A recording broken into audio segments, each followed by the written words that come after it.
Il n'y a ici ni buisson, ni arbrisseau pour s'abriter du mauvais temps. Et voilà un autre orage qui se prépare. Je l'entends chanter dans le vent. Ce nuage noir là-bas, l'énorme, a l'air d'une sale bonbonne qui se prépare à déverser sa liqueur. Ce nuage, là-haut, ne va pas manquer de tomber à plein seau.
Qu'avons-nous là? Un homme? Ou un poisson?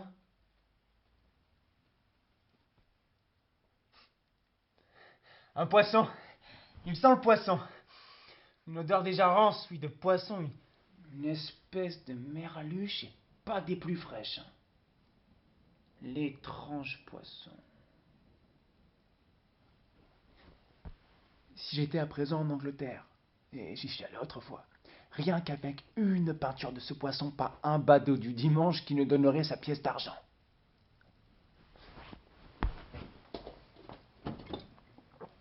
Là-bas, ce monstre vous enrichirait son homme. N'importe quelle bête étrange là-bas vous enrichit son homme. Alors qu'ils ne donneront pas un sou pour voir un mendiant estropié. Ils en allongent 10 pour voir un Indien mort. Des jambes comme un homme. Et des nageoires comme des bras. Oh, c'est ça ma parole! À présent, j'abandonne mon opinion. Ceci n'est pas un poisson, mais un insulaire qui a été récemment victime d'un coup de foudre. Ce que j'ai de mieux à faire, c'est de me glisser sous son manteau.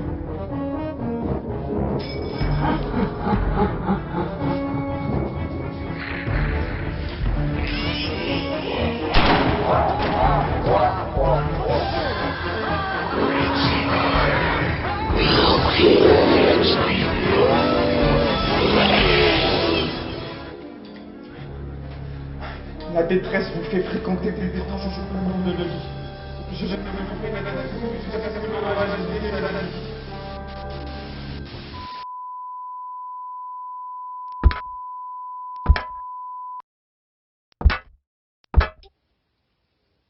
Putain, ça veut pas marcher. C'est chiant. Allez, allez, marche. Allez, marche, espèce de camelote. Allô, allô, on me reçoit. Allô, allô. Je crois que c'est bon. Vous me recevez?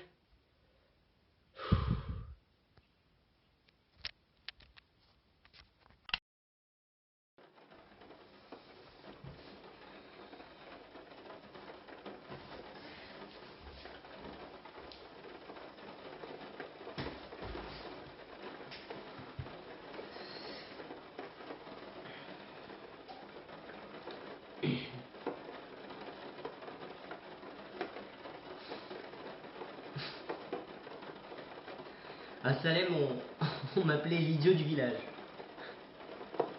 Bah maintenant, je ne suis qu'un confiné parmi tant d'autres. Sauf que je suis tout seul. Enfin, avec moi, bien sûr. Et les autres habitants de Salem se sont enfermés avec leur famille. Et, il arrive que certaines épouses doivent supporter au quotidien les amendes de leur mari. C'est une situation qui n'amuse que moi et moi. Parce que nous sommes insensibles aux intrigues qui gangrènent cette paroisse. Quand nous sommes arrivés à Salem il y a quelques mois, on nous a pas dit des étrangers. On nous a dit voilà le nouvel idiot du village. Voilà, il n'y a pas eu d'étape, on m'a tout de suite affublé de ce titre illustre d'idiot du village. C'est triste et drôle à la fois. Je ne travaille pas au champ, idiot. Je lis des livres. Sorcier! C'est un sorcier, oh mon Dieu! Je lis du Shakespeare. Et on m'accuse pour une magie noire. Non mais, le révérend du coin doit être bien obtus et sacrément influent pour réussir à corrompre les gens honnêtes, comme il le fait. Quand la tempête nous est tombée dessus sans crier gare, nous nous sommes tous réfugiés dans une grange désaffectée, réaménagée en théâtre pour enfants, assez grande pour nous accueillir tous, mais beaucoup trop petite pour contenir tous les égos disparates et toutes les rancœurs internes. Ça n'a pas manqué. Au bout de quelques jours, la tempête a commencé à s'infiltrer dans l'esprit des habitants, leur détrempant les neurones et les faisant patauger dans une fange qui croupissait d'heure en heure. C'était pas beau à voir. Et finalement, les cœurs gorgés d'eau ont éclaté, les mots ont fusé des fourreaux, et dans ce silence de cathédrale, ce serait qui parlerait le plus fort. Alors, les plus fous, qui voulaient plus d'espace, se sont ligués autour d'une gamine qu'ils ont proclamée sainte pour éliminer le plus de femmes possible. Il y a bien eu quelques révoltés qui ont essayé de se dresser tel un océan face à ce tribunal constitué à l'arrache. Mais on ne submerge pas l'eau par l'eau. Et ils ont été condamnés. Quant à moi, j'ai essayé du mieux que j'ai pu d'apaiser les mœurs de Salem, de les éloigner du conflit par la grâce du théâtre. Mais tout ce que j'y ai gagné, c'est mon nom en tête d'affiche de la liste des candidats à la potence. Non, c'est sûr, ce confinement m'a sauvé la vie. Nous, ça a sauvé la vie. On ne sait pas d'où est venue l'épidémie, mais elle est venue juste avant mon exécution. Tout le monde est donc bien gentiment rentré chez soi, et la vie a repris son cours. Les cerveaux détrempés se sont mis à sécher, et la tempête s'est arrêtée, le ciel a arrêté de pleurer. Du coup, maintenant, chacun s'occupe comme il peut, et moi, je joue aux échecs contre moi-même. Tu devrais essayer. Quoi? Qui? Bah toi, enfin moi, enfin nous, enfin en bref. On gagne toujours. Ah bah d'ailleurs t'as joué là. Pourquoi tu peux pas me dire que t'as joué? Mais tu m'as pris un pion là. Attends, je rêve pas, il y avait un pion là. Tu viens de me le prendre. Mais pourquoi tu triches? Rends-moi ce pion. Rends-moi ce pion tout de suite. Putain, c'est pas vrai.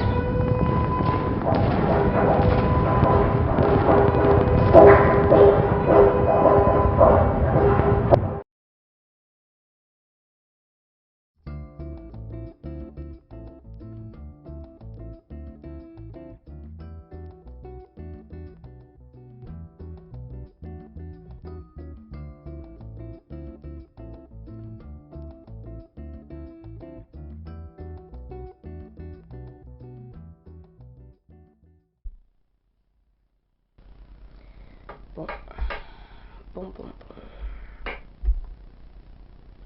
Ce serait offrir à ce traître d'Antonio la victoire sur un plateau d'argent. Cet idiot m'a laissé prendre un livre avant de partir. Ça devrait m'occuper quelque temps. Bon. J'aurais peut-être dû regarder les bouquins avant de choisir. Tant pis. Je vais en profiter pour prendre du temps pour moi. Mais je pourrais me faire un balai de carnet. J'ai ni stylo, ni carnet. Yoga. J'ai toujours rêvé de faire du yoga. 3 mètres carrés et un bordel pareil. Pour du yoga. Demande à quoi ça sert de payer une fortune du personnel s'ils ne sont même pas capables de nettoyer ma putain de cuisine. Faut que je range. Je dois ranger l'extérieur pour que l'intérieur soit rangé.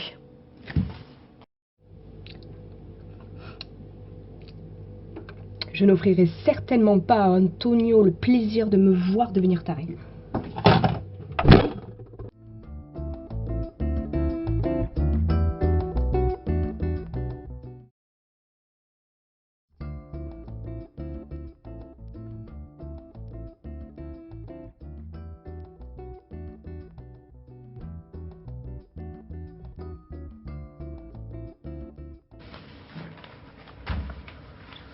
Après réflexion, c'est pas un super plan. Je dois trouver un autre plan. Un plan à la hauteur de ma personne. Magique. Incroyable. Je vais les piéger dans un lieu qui fera surgir leur vraie nature. Et pour cela, je dois déclencher un naufrage. Ariel et Caliban, vous vous chargerez de cette mission. Mes chers sujets, nous allons redéfinir les règles du pouvoir. Rien de pire que le calme après la tempête.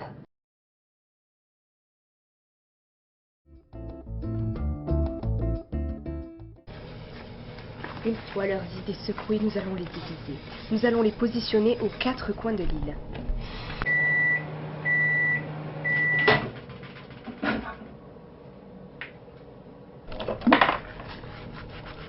L'ivrogne et le bouffon.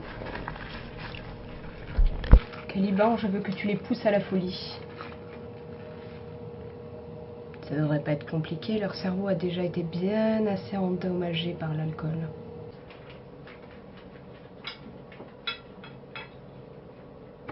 Ferdinand. Seul. Isolé de tous. Je vais te faire rencontrer ma fille Miranda. Tu ne pourras pas lui résister. Il faudra bien célébrer cet amour et Antonio sera obligé de venir me libérer. Et pour finir, les nobles. Ici. Vos égaux, votre soif de pouvoir se chargeront de ma vengeance. Je parierai sur une alliance Antonio-Sébastien contre Alonso-Gonzalo. Ce bon vieux Sébastien ne pourra pas s'empêcher de voir cette situation comme une opportunité.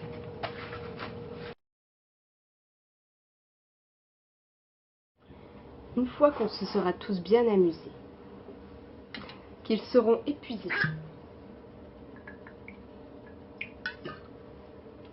et que mes envies de vengeance seront assouvies, là,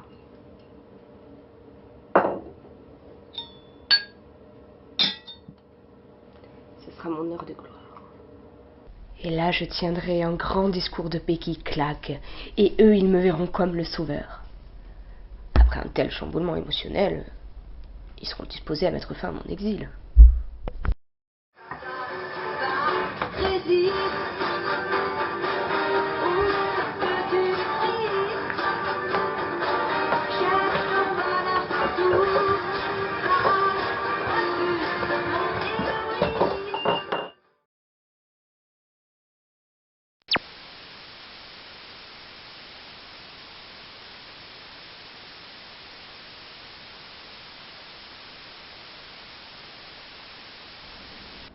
Bonjour, je suis la conteuse guérisseuse.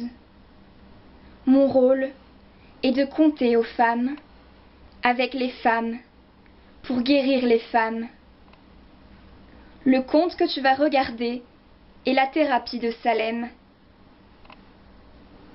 À l'heure où tu regardes, nous sommes pendus. Le rire est notre seppuku.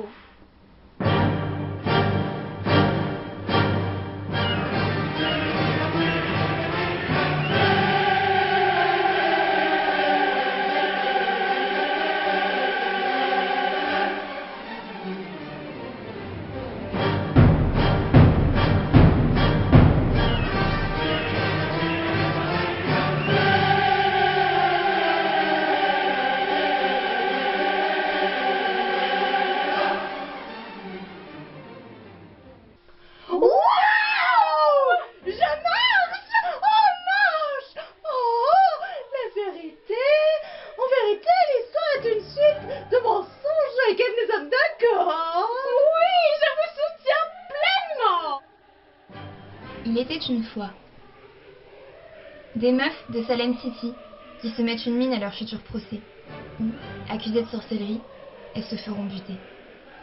Alors, avec très peu de matos, un rire amer, elles se tapent une énorme barre.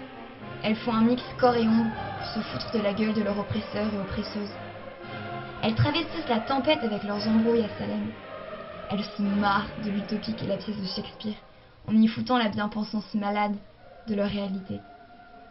Avec leur show de marionnettes foireux, le furtif et insaisissable théâtre d'ombre, elles balancent une caricature grasse, bien sale, des principaux acteurs de la tragédie qui se passe dans le théâtre confiné de Salem. Ça doit être tout ce qu'il leur reste pour ironiser leur situation pourrave et se réapproprier leurs emmerdes, utiliser la fiction, cacher leur visage qui chiale, pour réussir, enfin, à cracher le bide de leur colère. Vive la